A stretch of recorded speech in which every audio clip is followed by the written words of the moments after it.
Welcome back to the Musicians Talk Show podcast. It is episode number 107. I'm one of your two co-hosts for today, Dallas DeWhite. Nah, Matt Tolley. And Matt is remote.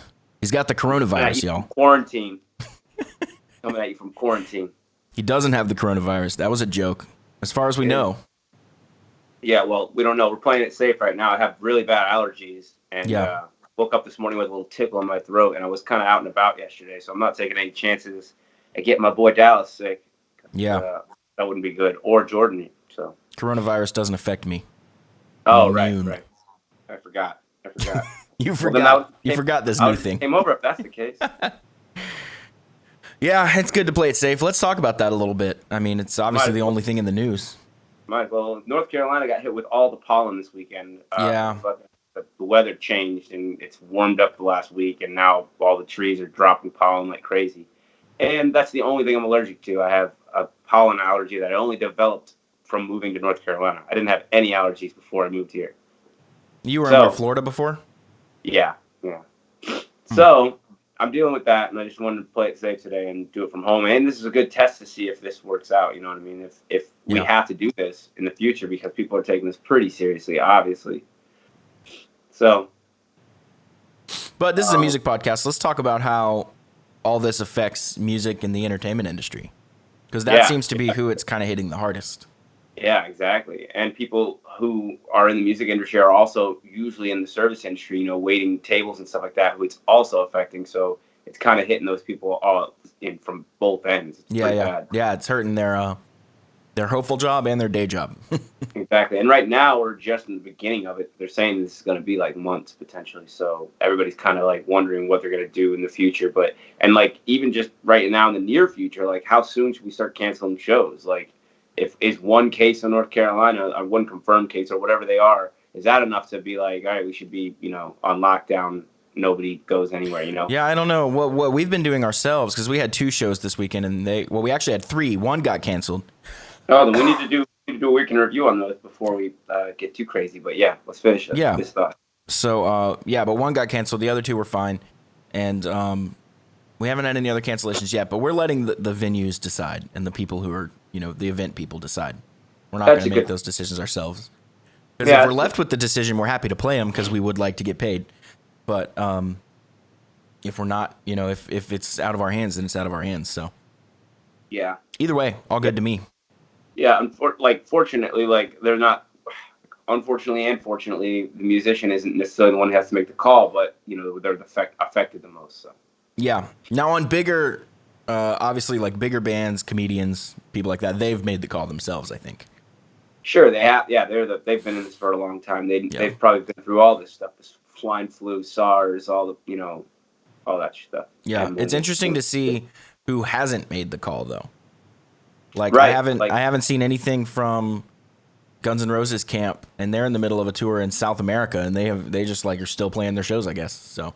Yeah, I just saw today that Highly Suspect was reluctant to pull the plug, but they did call it, and they said it's a safe move to do, and they're not taking any chances. So that's interesting to see, because they didn't want to. They were basically like, fuck this thing, we're going for it, and then today they canceled everything. So that's actually kind of what my church did, because my church was like, yesterday, they were like, the more information you get, right? The more information you get, then more. Yeah, that's true. Yeah. You can make. But yesterday they said, they put out something specifically that said, we're taking every precaution, but all services will still be going on like normal. So I was at a gig, but my crew went there without me and got everything set up. And I was going to go in later that evening just to double check everything and make sure everything was good. And right after they finished setting it up, we got the word that all church activities are suspended until further notice. That's the smart move, man. Churches, it's a lot of people, a lot of kids. It's just the same as schools. If they're canceling schools, they should cancel church services too. And nowadays, with technology, there's so many ways they can hold a church sermon online. Or something. Elevation did their entire services online this weekend. Yeah, there you go. That's what I'm saying. So, there's ways around it. I mean, this is a good exercise in how to kind of avoid this thing, because it's probably not going to be the last time we see this. We know it won't be. Yeah, I mean, we've seen it before a million times, it seems. Yeah, there'll be strange flus that just take over. It's kind of a weird phenomenon, isn't it? Where's it coming from? China. No, yeah, but yeah, and actually that's what somebody else told me too. They said that they eat things that we don't normally eat. They eat tadpoles over Well, have you there. heard They about the eat, wet markets over there? Those sound like a hellscape. That seems to yeah, be where people think this one came from. right. It's just And like that's what all this like dead flesh like hanging out in like these like swampy areas that apparently is just like just festers a disease. yeah, Like, I don't know. And I've heard crazy conspiracy theories too. I've heard that it was made in Canada, sold to China, and then released on its population. I was like, what? I was like, that doesn't make any sense. Where's the motive? it does kind of seem like something like an evil genius would do, you Yeah, I know, mean, like yeah, a mad I can put scientist. together the pieces, but it just doesn't seem. I don't know, like anybody would have it figured out, even if it did happen that way, or like in some evil genius fashion. How would you have it pinpointed already where it came from? Yeah, I don't know. That seems crazy to me, but let's do the weekend review then, because I want to hear about how your shows went. How Yeah, what'd were you do they this weekend? impacted by Anything cool from you? What's that? Anything cool from you? Nah, not really. We're trying out bass players and stuff and doing that kind of thing, and How's that going? it's going. It's going. We're just taking our time. We already have it kind of locked down to figure out. Like we're not going to go without a bass player, so it's really just kind of finding out who wants to be the long term person. Oh, you have someone like ready to fill in for your upcoming shows Oh and yeah. stuff. Oh yeah. Is it Drew or is it another guy? It's another guy. Oh, okay, cool. Drew's just doing his own thing now, so I don't want to keep dragging him into music life. If he wants to do something different or whatever he wants to do, I'll let him do it. Yeah, for sure. Yeah, well, shows went great. We played Hickory Tavern Ballantine on Friday night, and that was just boring. I love that. There was no one there. Yeah, it was one of my favorite places to play. I was wondering if it was just super dead. By the end, and towards the beginning, it was fine, but towards the end, we were literally playing to like 7 people. Yeah. And then the gig on Saturday day, we played 3 to 5:30, and that one started really slow. Like the first little bit of the first set was like, oh, this is gonna suck so bad. But then more people started showing up. Like there was literally again like 6, 7 people at that gig, and we were playing on a huge stage in like a parking lot, like it was a festival, and there was just no one there. Standing far away from each other. Exactly, yeah. So it looked like we're just playing to an empty parking lot. But we did our thing, and slowly people started trickling in and peeking their heads outside and coming out and coming around corners and stuff. Just some guy just rode up on a moped and like sat there in the parking lot listening to us. Like it was just like people started coming. By the end, it was really good. And those are paid gigs. They're not gigs that you guys are promoting yourselves or anything. Right. Yeah. So we're getting paid either way. So that's nice. That's some solace. But you guys aren't really feeling the brunt of it just yet. But I think the people who are out there trying to get people to show up, and then they have nobody show up to their show, that they put all this effort into promoting and all this effort into. It's better to reschedule at that point. What's that? It's better to reschedule at that point. Right. Exactly. And that's what kind of everybody's considering: rescheduling or doing a live stream of some sort. I've seen a couple bands pull that off so far, but there's no money generated from the live stream. There's less money costed, obviously. If you've already promoted the shit out of the show, then you've wasted your money there, or you can turn that promotion hopefully onto an online stream. But I don't know. It's tough. It's a tough thing that we don't have to deal with very often, but especially the severity of this one. Mm-hmm. Yeah, we'll see. I don't know. I'm on the fence of it, if it's actually that severe, or if it's just like every other flu we've ever seen that everybody does this exact same thing with. Yeah, the scary thing is the North Italy situation. I don't know if you've seen what's going on there, but they quarantined like most of the northern part of Italy. Yeah. And those people are basically the medical staff is getting sick too. They're all sick basically, and they keep getting sick again. Apparently, this is like you can get it contracted twice because there's no vaccine. There's nothing to stop you from getting it. Right. So once you even completely passed it, you might get it again from somebody else because they're all so confined, I guess. Mm-hmm. I don't know though. But is this something that's causing like mass death, or is it just like you got the sniffles for a little bit? Yeah, I mean, the percentage was like, I forget what the percent was. I wanted to say it's not that much. The death rate is like 20 something. So it's like any other flu really is that much. Like I think I want to say like that M1H1 thing was like 17%. Was that swine flu? I don't know. N1H1. I think that was swine flu. And then way back when I was real young, I think we had the bird flu. Yeah, I remember the bird flu. It didn't affect me at all, but I remember. No, none of them affected me. Birds. That's not to say none of them will in the future, but none of them. Yeah, exactly. None of them. That's why I kind of have, obviously not cynical view of it, but just kind of like, I'll wait and see because I've seen this 5-6 times in my life and it's always gone down the same way.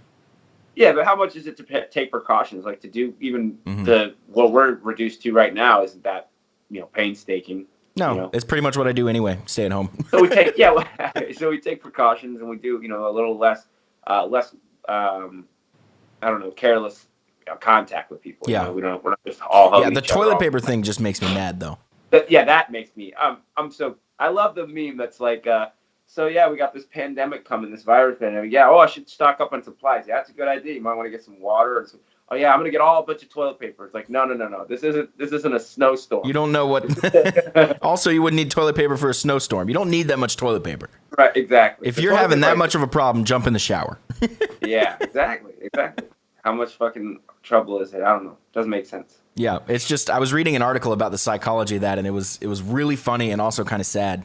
It was basically saying that the reason it starts now, who knows how true this is? Psychology, it's just kind of, I guess, it's theory. Guessing.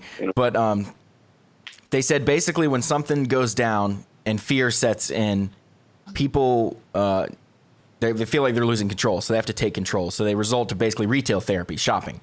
So they go out and they see whatever they perceive to be the biggest deal and physically the biggest item, which in this case ended up being toilet paper. And they started just getting toilet paper. And then from there it spirals because everyone sees everyone else getting toilet paper and they're like, oh, I guess that's what we have to be doing. Right. They see the pictures of the empty shelves and all that stuff and then they go. Mentality. Yeah, exactly. So it just spirals out of control so fast. You see a long line at one register, you see no line at another register, you jump in the line anyways, the kind of thing. Yeah. It's like, what? Yeah, the psychology of it's just ridiculous how dumb humans are. That seems possible, and a panic and the way it's covered in the news right now could be driving like a lot of that crazy like mentality, change the state of mind type thing. Like it does seem like everybody's changed their state of mind. What made me laugh was the articles basically saying like, "Oh, big thing, must buy." Like just like the dumbest caveman logic. Like makes no sense. No, like step back and think for a second. Are planning maybe for when they get it, or if like they're planning like they're going to get it, so maybe they're going to use it. But it's a respiratory thing. It's not even going to affect that part of your body. Like it's not a digestive thing. Yeah, I don't. At least that I know of. I honestly don't know that much about it. But whatever. That's a stupid thing. And I was honestly confused when I was seeing all the reports of toilet paper was going so fast. I was like, wait, why? I was humored and confused. That was exactly how I felt. I was just thinking, like, what do these people know that I don't know? Because that didn't seem like that didn't even cross my mind that I need toilet paper. Like, and what's funny is we actually needed toilet paper. We were down to like our last roll, so we went to Target to get some. This is before it got really, really bad, and we had the big, box of it or whatever under our arm. And the guy was like, "Is there any left back there?" I was like, "Bro, like." We just came here to get toilet paper. Like we're not part of that group. Like, right. Don't associate us with this. Is before it got like so bad, but because when we got some, there was plenty on the shelves. Yeah. And that's what I was kind of worried about. Like, should I just get another extra roll just in case I fucking, I don't need a whole lot of toilet paper, but I am kind of getting low. And that's probably what a lot of people are doing as well. Like, oh, if everybody's buying it, I need to get some, like. I saw a really funny. I just sent you something funny if you check out your phone. But I saw a really funny sign that somebody on my Facebook took a picture of at a store. It says, due to basically idiotic behavior, we have no toilet paper. But don't worry, rest assured, we'll be restocked very soon. Please don't panic. And there's just like basically making like this is crazy that it even sold out. Was crazy. They could have never expected it. That's a funny. And now they have to. Yeah. So it's like I'll stay home till snow's gone. Exactly. There's no snow. I have 300 cases of water. I saw this other funny one that said, "Sir, you've contracted the coronavirus." Nick goes, No, that's impossible. I have 40 cases of water and 800 rolls of toilet paper. Exactly. Yeah, I've taken all the precautions. No. That's not how it works. I'm prepared. That's great. Anyway, so there's some humor in it all, but I hope it doesn't get serious or anything crazy. I hate to be the one laughing at it, and then it just gets fucking the apocalypse turned. Yeah. Because of they say it's going to hurt our economy for sure, though. It's really going to take a hit there, unfortunately. Yeah, I was confused because I saw something that said the stock market had tanked and gone down more than like since the 80s. It was a panic tank because they didn't know what was going to happen. Well, I went and checked my accounts and everything was up. Yeah, everything was up. It's so I was like, okay, like. Yeah, so it went right back up. They announced what happened. It's just the way it always is, though. If you look at the market line, like you got to ride the storm, dude. Because like people will see it doing this, right, and they'll panic sell everything. But what they don't see is, oh, that's right, you can't see me, just going down, like a chart going down. Nod your head and just agree with that. Yeah, but well, you know what? I can probably turn my video back on for you if you want. Oh, it's not that. It's that it's because of my screen turned around. I can't use my selfie camera because it's broken. Oh, that's right. Well, then I'll turn myself back off. It's facing the other way. I can't see. That's right. Anyway, like, they'll see the market going down and they'll panic sell everything. What they don't realize, if you zoom out, I'm talking like 50 years, 100 years, it's going up. Even when it goes down, it's still going up over time. You know what I mean? That's what people are always expecting, and that's what they want to see, obviously. So that's what makes people invest. Yeah, so, even after big crashes and crazy stuff, it still recovers and goes back up. Yes. So, it's just part of the market. So anyway, so it's going to affect people like in the service industry who are usually, musicians. That's where mainly our artists, not just musicians, but artists are, making their money by day so they can perform at night or whatever, and it's gonna hurt us across the board as far as musicians go. It's unfortunate. Yeah, we already lost money. We lost a show Saturday night. Right. That was big money that we were counting on to cover expenses. Then now we have to figure out where that's going to come from. Exactly. And that was a St. Pat's festival, so that's not something that gets rescheduled. Like, that's just gone. Right. And you have to wonder if other venues or gigs that you have coming up are going to follow suit. Like, if you see this trend. Yeah, we're thinking about that a lot because we have a pretty full calendar.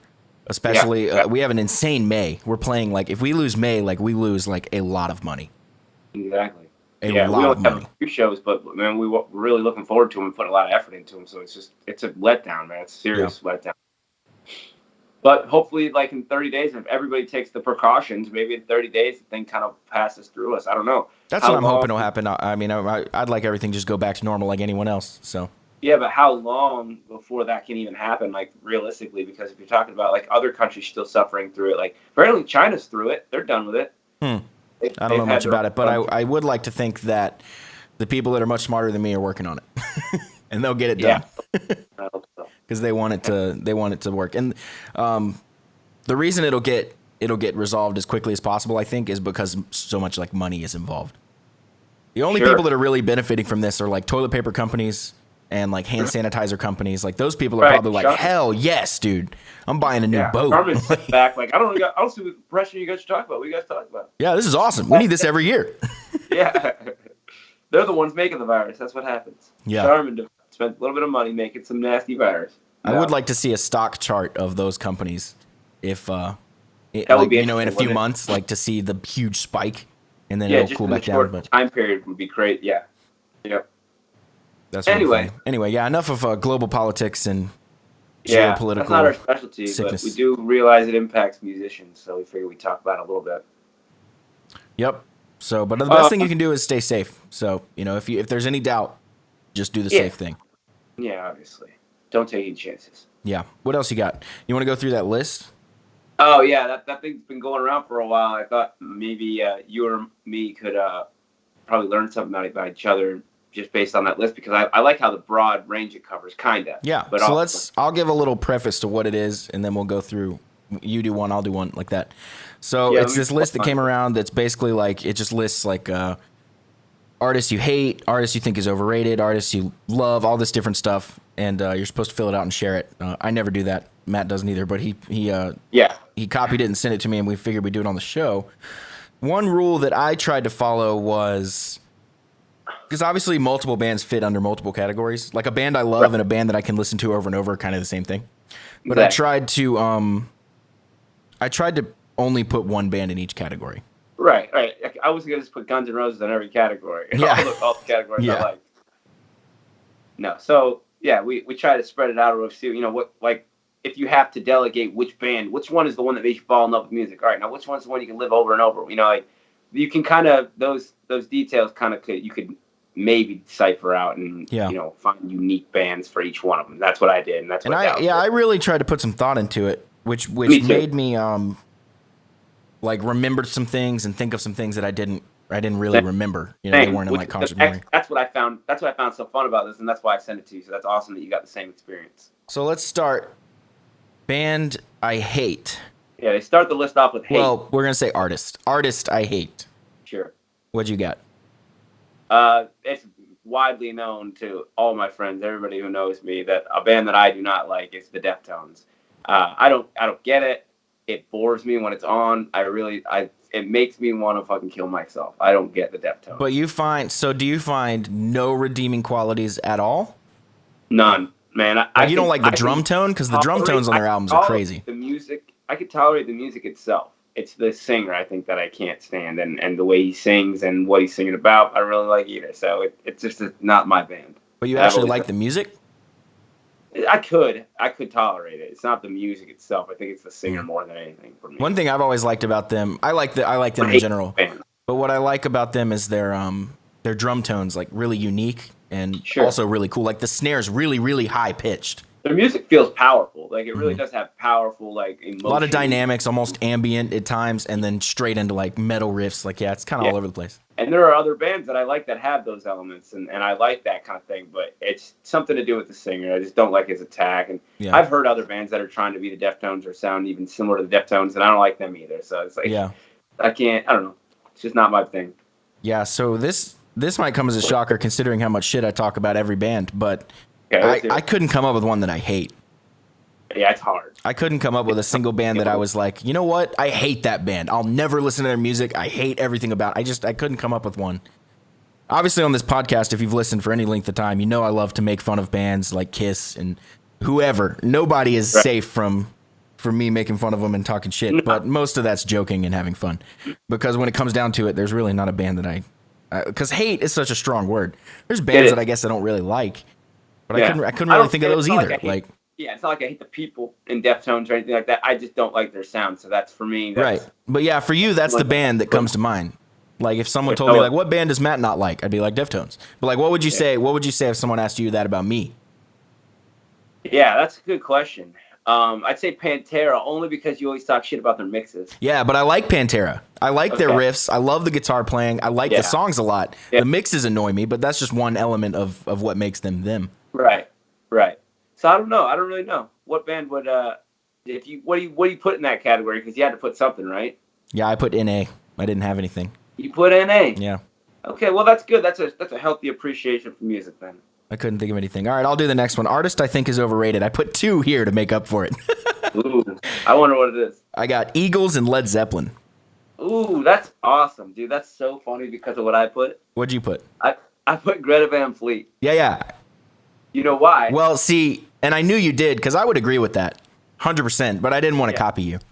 No, I got you. But I would also agree with that 100%. But the reason I put the Eagles is, I mean, their songwriting's phenomenal. They're a phenomenal band. Vocals are phenomenal.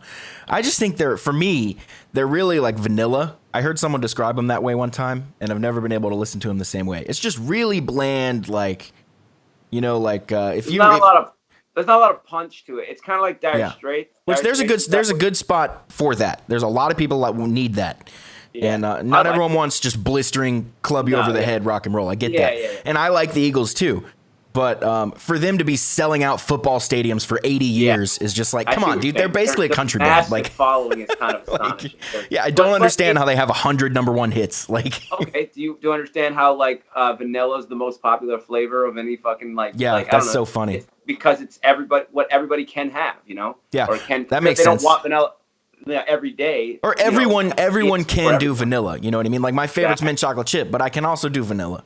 Exactly. You know, your favorite's chocolate, but you can also do vanilla. So that's why it's like it's kind of interesting to think about bands like that. In like the more plain and less objective they are, the more potential popularity they can have. I don't know, like So overrated though is just like the notion that some band is better than all the other bands because everybody loves them, or like I don't know. Yeah, so overrated is an interesting thing because the connotation is that if you think something's overrated, you hate it. Right. It's not for me. They're overrated. They suck. It's like it's not that at all. I just think they are bigger than they should be. Exactly. People make a bigger deal about them. Right. And maybe they get the Eagles. Their greatest hits album is one of the top selling albums of all time. Yeah. Like I think it's like number 1, 2, or 3. It's just ridiculous. Like it's up there with Michael Jackson's Thriller, and it might actually be number one. So that's interesting because you wouldn't think that they would be like. And it's a greatest hits album. Like how vanilla is that? How vanilla is that? Your greatest hits is your best selling album.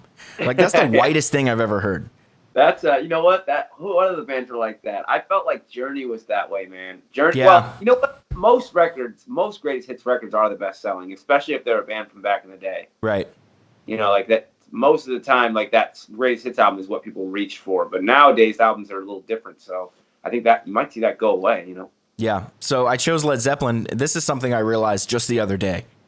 When I get about 2 minutes into a Led Zeppelin song, I tune out on pretty much every single song. Every single Led Zeppelin song that I can think of is really, really awesome for about 2 minutes. And then it just is fucking boring as shit. And I don't know what it is about them, but like one of my students was learning Fool in the Rain. It's like great song for about 2 minutes. And then it's just like, can you tell me how that song ends? I'll disagree. I'll disagree a little bit. I think the pace of old music is slower than new music nowadays. Like we like to get to the point in music these days. Like songs tend to do less beating around the bush, less. Like, I don't mind long songs. What I do mind is just the same riff for 5 minutes. Was one of those bands that just like they dragged on the point.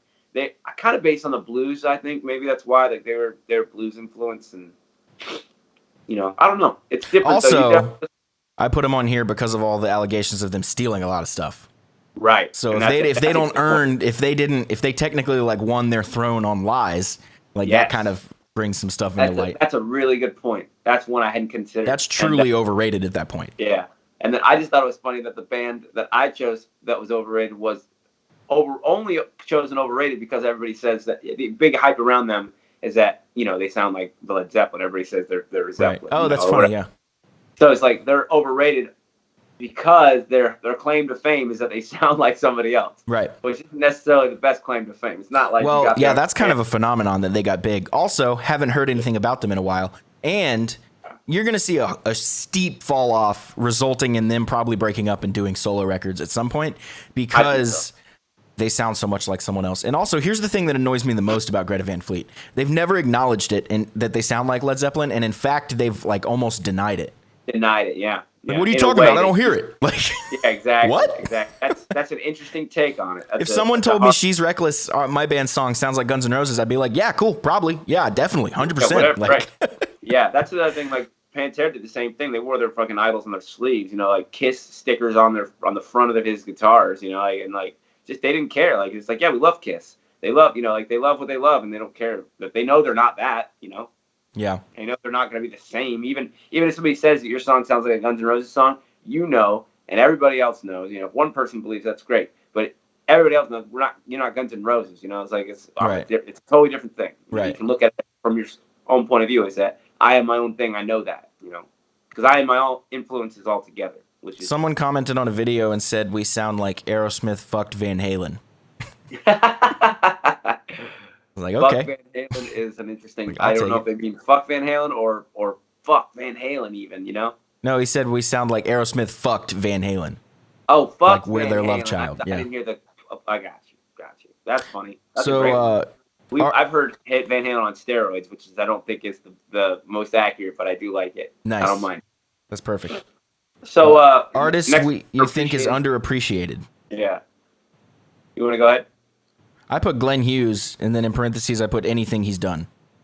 That's actually really good. He's underrated completely, and that goes with the artist. You know he's an artist that's underappreciated. Right, and he's done a lot of different things, but nobody knows who he is, and that's a lot of his fault because he was at a point in his career in the '90s where he could have really pushed hard, done some great things, and basically taken himself to the next level to become like a household name, and instead he spent 10 years doing cocaine. So, and like didn't do music, didn't do records, like lost all his friends, lost all his money, like just drugs. And that's the biggest reason I think that nobody knows who he is. Yeah, it probably is, man. You're right. And that sucks because that was the 90s. Like we're now in 2020. Like he's still doing music. He could be playing to way bigger crowds. But he missed the music boom that was the 90s. And it wasn't like in specifically rock and roll or anything like that, but there was still a lot of music happening. There's still a lot of music happening now too, but it's changed a lot. But anyway, the very fact that most people listening will probably be like, who is justifies my picking of that. name. And give some names because of that. Give some names of what he's done. You know, what he's been a part of. His first band was a little band called Trapeze. Then he was in Deep Purple for a while. He was in the Mark III version with David Coverdale. So the Burn album. Yeah. And the one after that, and then he left. He's been in California Breed with Andrew Watt. We talked about them last week. Andrew Watt just produced the new Ozzy album. He's the lead singer of Black Country Communion. They have 3 or 4 albums. He's got a bunch of solo albums. Yeah, his solo career is extensive. He's a UK guy. I'm trying to think of what else he's done. But yeah, you guys gotta go listen to Glenn Hughes. 2 N's in Glenn, by the way. If you haven't heard of him. He's definitely underappreciated, 100%. Like he's widely regarded as the best singer of all time in the rock genre. Right, his range is incredible. So I put the Bronx because I feel like in all of punk music, I think they get swallowed in a genre that is not necessarily defining them. I feel like they kind of fall into this punk category, but a lot of people who like just straightforward rock and roll will like them a lot, and I think that's where they get miscategorized, I guess, because they're like a melodic punk. Right. So I don't know, and like people, I mean, fucking Machine produced their singles or mix them, not produce them. Sorry. Yeah. Like they've been in the industry. They're getting they're doing it for sure, and they're selling lots of records. Like I'm almost positive they have a really healthy fan base, but I feel like the average person should know who they are, and they don't. Like everybody knows who like NoFX is and the Offspring. The Bronx would be like easily, in my opinion, I think they're better than those bands. But yeah, I might be biased. I don't know. I love that band. Yeah, for sure. Yeah, they're great. Anyway. Band you love? Who'd you put? Artists. Sorry. It's okay though. I think it's gonna be a band anyways. What'd you put for yours? I put the Black Crowes. Okay, I put Guns for that one. Because if I had to tell somebody that's the one I want people to think of as me loving a band like. Mm-hmm. That's a good one. Black Crowes is a good one. Definitely, I love that band too. Yeah, artist you can listen to over and over again. Who'd you put? Crowbot. Okay, I put John Mayer. Oh yeah, that's a good one. Because every single song in his discography I love. Every single album reminds me of a different part of my life. Because I've grown up with John Mayer's music. Like as he's released it, I've been growing up. So like a new album for me brings back memories of like wherever I was when it came out. Oh, that's interesting. And his live album is still one of the best live albums I've ever heard, top to bottom. Best live album for me would be Kiss. That's not even on this list, but that would be a good one. Best great band to see is on this list though. But the Crowbot for me, when I found them, I remember just being like so amazed that like they weren't like major. I thought like this is a great fucking sound. And guess who else Machine mixed in? Yeah, I think you're just a fan of Machine.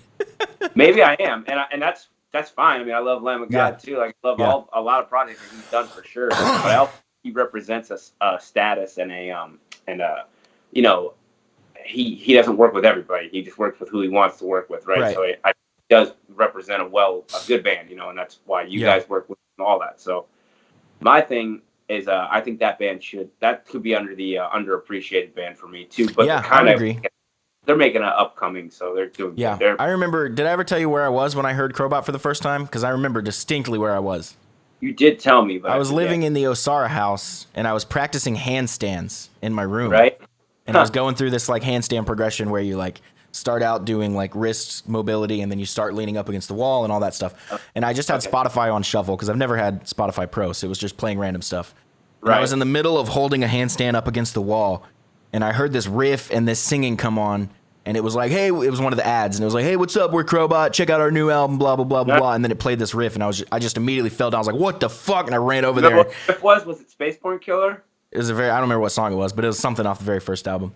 And because this is right when they came out. This was like the ad to promote that first album. And I just leaped over to the computer and added it to my list and listened to it all the time. Well, then you've known about them for longer than I have. I remember I told you about it. That would have been 2014.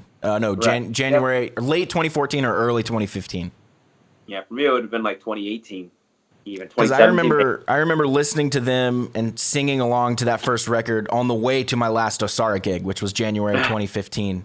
And that was because I was trying to warm up my voice. But I distinctly remember that.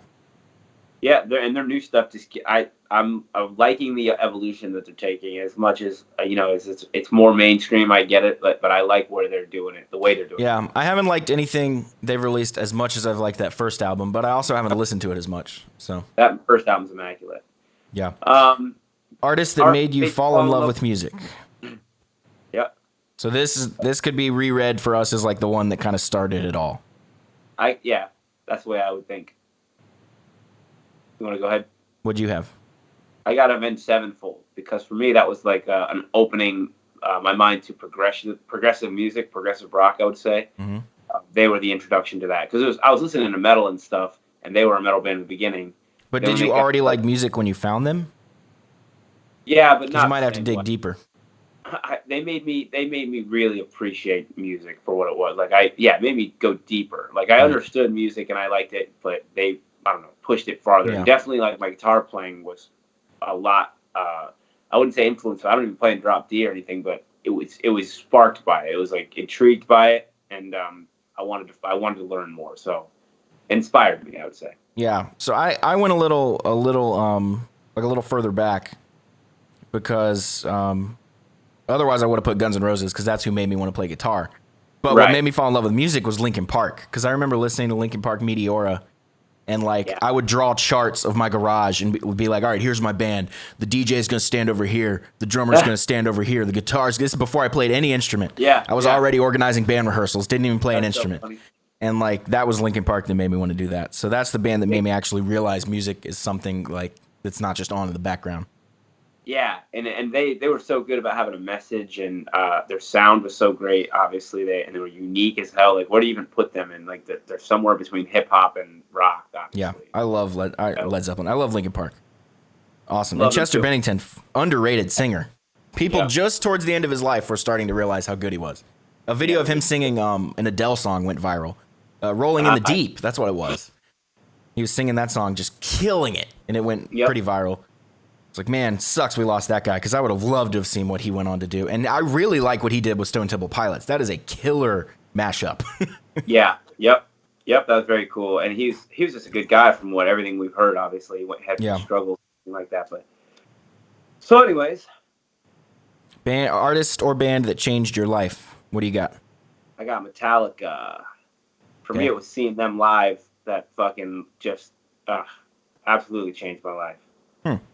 As far as like seeing the biggest show I've ever seen in my life in an arena, like they do the rounds, Yeah, they run rounds. Yeah, that's got to be tough to pull off.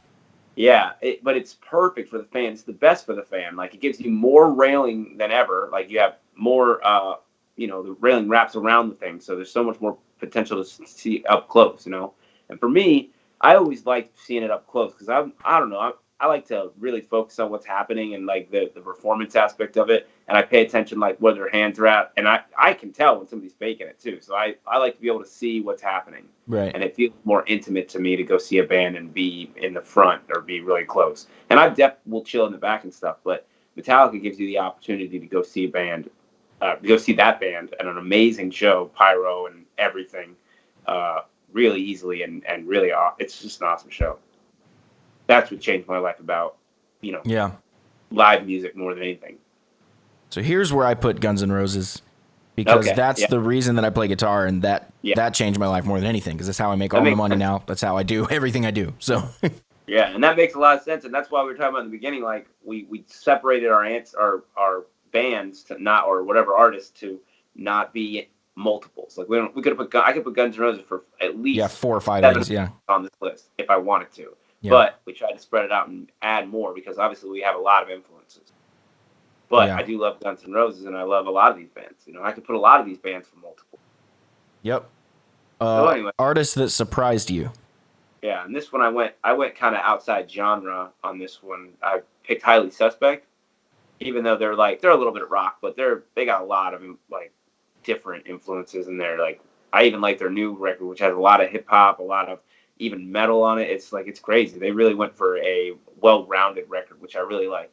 But I've liked everything they put out, and at first I was a little bit. The first thing I heard from them, I remember being a little turned off. This is why I say they surprised me, because I was like, I don't know, this is kind of I'll say at the time I said whiny, I think, but I take Right. that back completely because I think maybe all music is whiny if you think about it. We're all, Bitching pouring our about something. emotions Yeah. out. Yeah. Yeah. So, but I take it back completely because I think he's a very talented artist, the singer and guitar player, and then the band is great. Obviously, the drummer and bass player killer. So they surprised me, and actually I went and saw them live.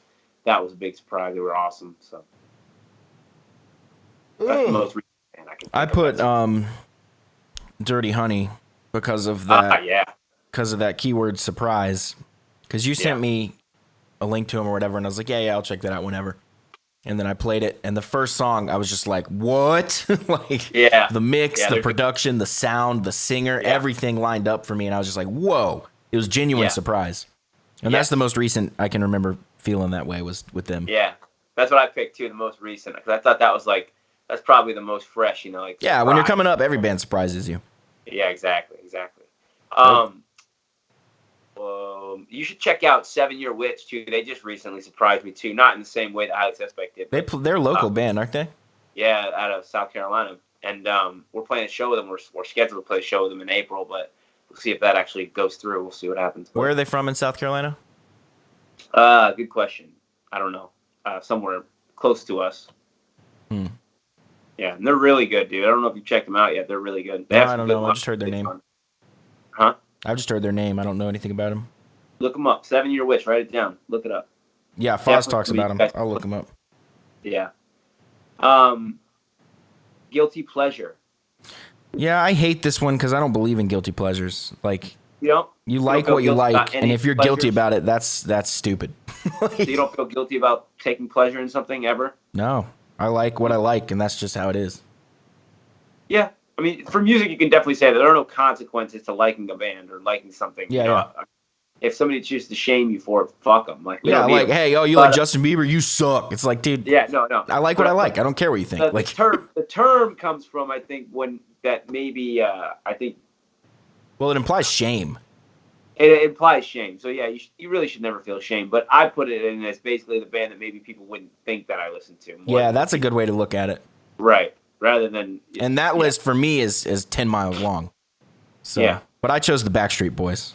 Okay, yeah, that's a good one. That's a good one because I think a lot of people do talk shit about the Backstreet Boys, but for no reason, really. Not so much anymore, though. Because they, since they came back, it's been like they've aged really well. Yeah. I don't know much of their new music, but they were the I remember when I was really young, probably 6 or 7, when they really hit, and I was because 99, 2000, 2001 is when they really hit, and I was born in 92, so 7, 8 years old. I remember like choreographing my own dances to their music. Like they were the first band that made me like I was into I was a fanboy. Like I've seen them live, like in their heyday. Yeah. I would have seen them live. That would have been 2000 or something. I saw them live. Yeah. I've also seen NSYNC live, I think.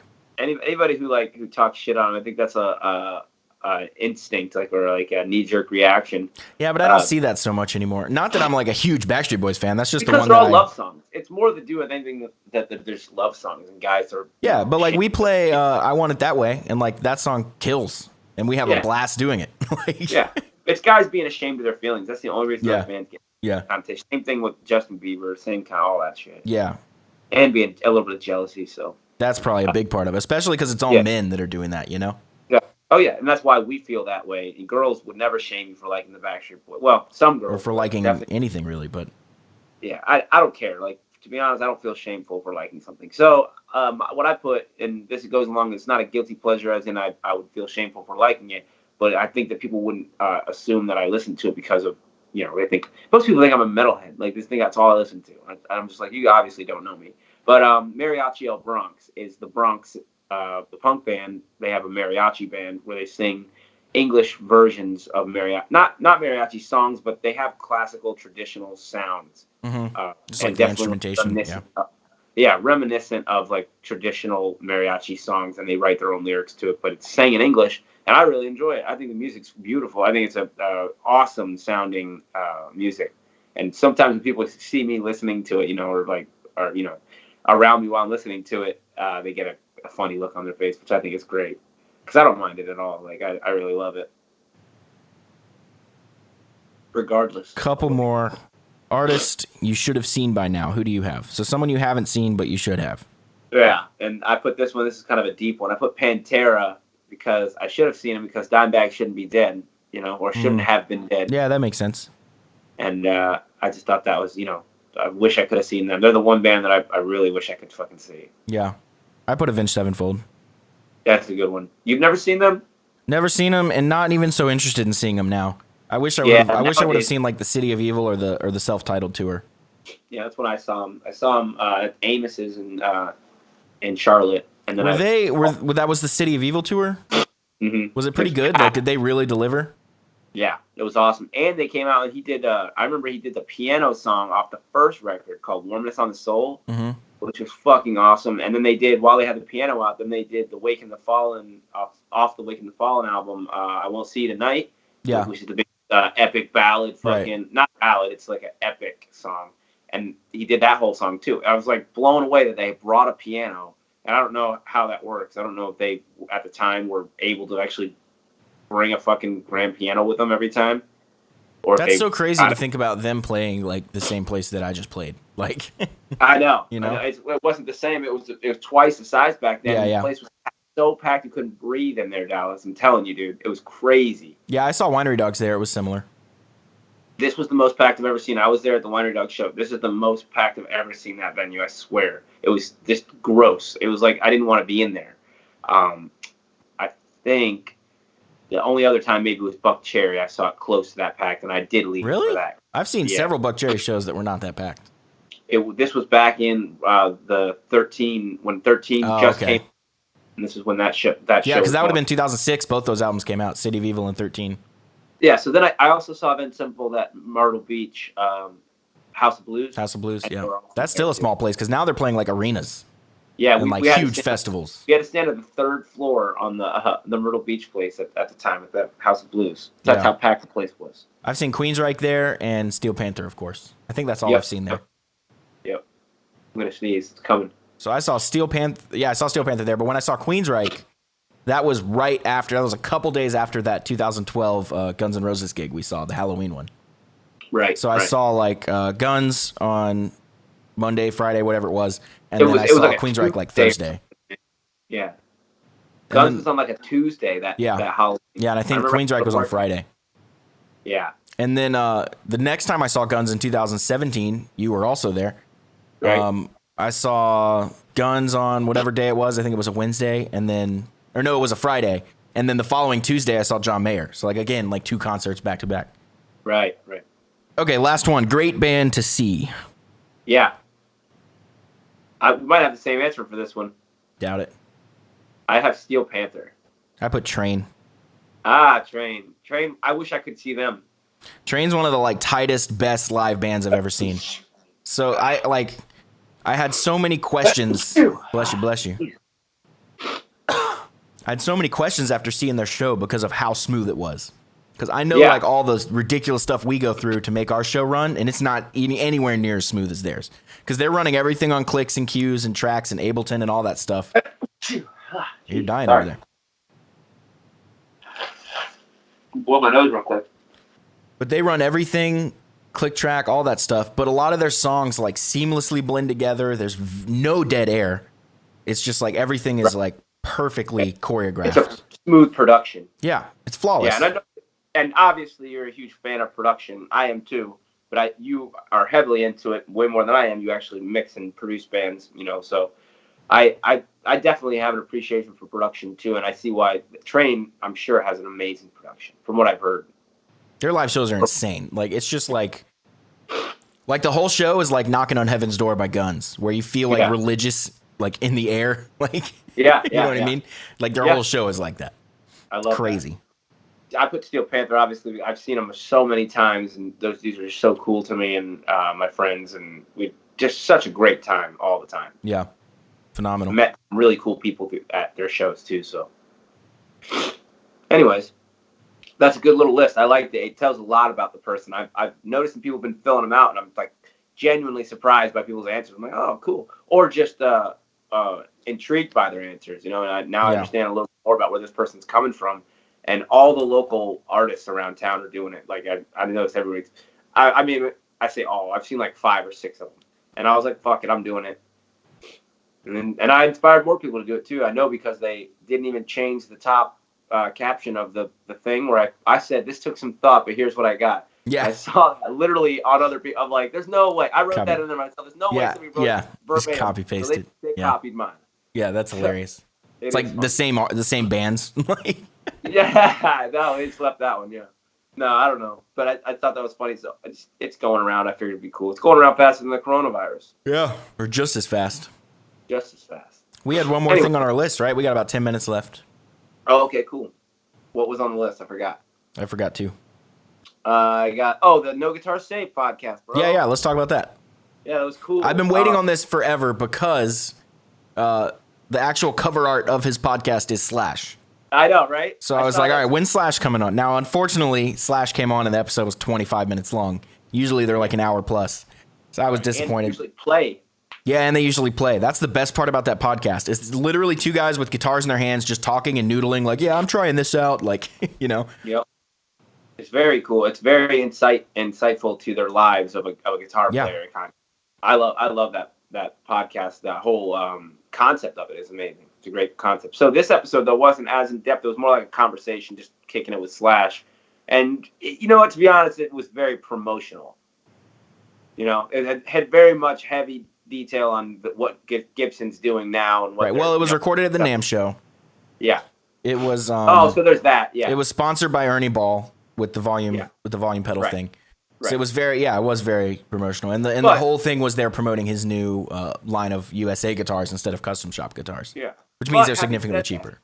Having said that, I still am glad to have heard the conversation because there were some cool things that I took away from it. One thing right off the bat, they kind of mentioned it really early, the Max Derrick guitar that he recorded Appetite for, Appetite for Destruction on. That guitar is not an actual Les Paul. It's not an actual Gibson. It's somebody else made it custom. Yeah, Max Derrick. Max Derrick, obviously, but where it got the name from, right? So, that guitar, they've always kind of not talked about it, or especially since he's like been a part of the Gibson family, he's been told not to say that, or like just basically to deny it. You know what I mean? I've never heard that because I've heard him say that many, many times since I've been a fan. So over tens of years. You've heard him talk tons of times. Like that was like common knowledge. Like I always knew that. Everyone I talked to always knew that. Like it was just, it's not a weird, rare thing. Well, they didn't write about it in magazines. It was never, they didn't like to talk about the fact that Gibson didn't make the guitar that he's out there flashing around and everybody assumes is a Gibson. You know what I mean? Well, he recorded Appetite with it, but he didn't do a ton of playing live with it. Because pretty early on, Gibson sent him a bunch of guitars, like in like 87, 88 for the Appetite tour, and he was playing those on the road. Yeah, he talked about it in that podcast, did he not? Yep. Yeah. I think so. Yeah. So he put the Max Derrick one away. He pulls it out for like studio stuff. But that's you won't see him play that live. I think it's too special to him. But he did play it live for a long time. For not a long time, but for some time very early on. Very early on. Before it would have been famous, you know what I mean? The guitar itself has wear and tear on it. Like he definitely put his fair share of playing on that guitar. Yeah. But what the interesting things, him talking about the difference between American guitars a little bit too. He talks about that because they didn't really have Slash American models for a long time. They had like Epiphone American models, and they would do custom shop Slash models. Right. But now this is the first one. This is the first run they've had. Exactly. So that's cool, and it's affordable. It's $3,000. Yeah, which is funny because that is more affordable than his last one was like 12. So yeah, and they have traditionally been like 5 or 6 in the other like normal range, which is out of reach. But 3,000 is like right at the limit of like I could finance that and make payments. You know, I had a Gibson Les Paul layaway for $2,300, and that's just a standard. My standard that I have is 23, something like that, and my gold top's like 14 or 15. So you're paying $700 for that more Slash tone. Interesting to find that we knew this, but I liked how he addressed the Slash Buckner pickup. It's not the Seymour Duncan. Yeah, that's interesting. The Alnico 2 Pro, which is the one that I know that he puts in his guitars or has put in them for years. That's been his signature for a while. And he just talked about the tone as I don't know. He just glanced over it kind of. He said that they made it, and he said, I forget exactly his words. I don't obviously misquote it, but he said something basically along the lines that it's a more approachable pickup for everybody else. So like gives you that tone, but it's not that exact Slash tone. And then what's his name again? I'm sorry, the podcast host, Jude. Yes, he said that his friend tried the guitar with a really nice cable and thought it was too bright. Right. Yeah. That was Eric Valentine, the producer. He produced all Slash's records. Yeah. So and that was his note on the pickups, that they're like pretty bright. Mm-hmm. I guess with the cable, or he said he needed a cable with more impedance to less impedance. Less impedance. Yeah. Well, less impedance would be more clarity, correct? Because it's less resistance. I think he was looking for something darker. He said less. I don't know if he was wrong or not, but he said less. Okay. Well, whatever the case, I think he was looking for something to darken up the tone a little bit. Yeah. So, because the higher quality cables give you more top end. Yeah. And the first thing to go when you start using long cables, I watched like a really in-depth shootout from Andrew Wade, actually, of like the difference between a 3-foot cable, a 50-foot cable, a 100-foot cable. You lose top end. So if you have a really high quality short cable, you have all that top end, all that brightness. And as soon as you switch to a shittier cable, you lose some brightness. So it knocks the high frequencies off of it. Yeah. Did you hear him say that he was working with I can't remember his name now, but he was working with somebody to work on to make a cable. Eric Valentine, same guy. Yeah, same guy. Okay, so he's working on to make a cable, and then he went ahead and did it, apparently? No, they didn't do it. They didn't do it. I heard he say there's something in production. He said it's not in production, but they were like working on it, but they just never finished it. Okay, then I misheard what he said then. I must have. I thought he said that he was working on something with somebody, and then that person had actually put it out, and Slash didn't even know about it, and I just wondered if that was like... He said they didn't finish it. They were working on it, but it's not in production, and they didn't finish it. You're talking about the one with the switch on it. Mm-hmm. Switch. Yeah, that's something Eric did, but I don't think that's what they were making. I think they were just making like a signature cable for Slash, but they just didn't finish it. Okay. Well, I thought too many other irons in the fire, probably, to work on a cable. Yeah, well, I just thought that my interpretation of what he was saying was that he put that cable out with the switch on it as a... No, he literally said it's not in production. Word for word, that's what he said. Okay. Well, I know the cable's not that he was talking about is not in production. What I was wondering is if that was the result of that conversation that he had with Slash. That's what I was wondering. Jude said Eric made a cable with a switchable impedance on it to basically make it brighter or not. But I don't think that was in any relation to the Slash cable. I think those were two separate projects. There definitely are. What I'm saying is that did it come as a result of his and Slash's endeavor to make a cable with less impedance or more impedance? Anyways, I'm gonna try to get to this store and get some fucking medicine, bro. Nice. We'll call this a podcast. Yeah. Any other notes on the Slash thing? On the Slash podcast, I thought it was awesome. I'm always glad to hear Slash in an interview, whatever information we can get from him. Yeah, he was cool. He seemed like more lively than you. It seemed like he was happy to be there, more so than he usually is. Yeah, maybe. And then, we forgot to talk about on the Slash on that podcast that he started it out with that coronavirus song or whatever. Yeah. Came out yesterday by the Beatles and changed up the lyrics to make it more coronavirus related. That was pretty funny. Yeah, you guys should check that out. Podcast is called No Guitar is Safe. It's by Jude Gold, who is the guitar player for Starship. And is also like the head guy at Guitar Player Magazine, I think. So the podcast is a spinoff of Guitar Player Magazine. So that's how he gets all these awesome guests on there. But yeah, and can you get it anywhere else but the Apple Podcast? I'm pretty sure it's just everywhere. Yeah. Okay, I couldn't get it on YouTube. I looked it up. I didn't get it. I don't know if it's on YouTube. Definitely, they don't do video though. Right. So, anyways, go check that out, guys. Yeah, man. All right. Well, that's it for today. We'll see you guys next week. Stay safe out there and have fun. Peace. Peace.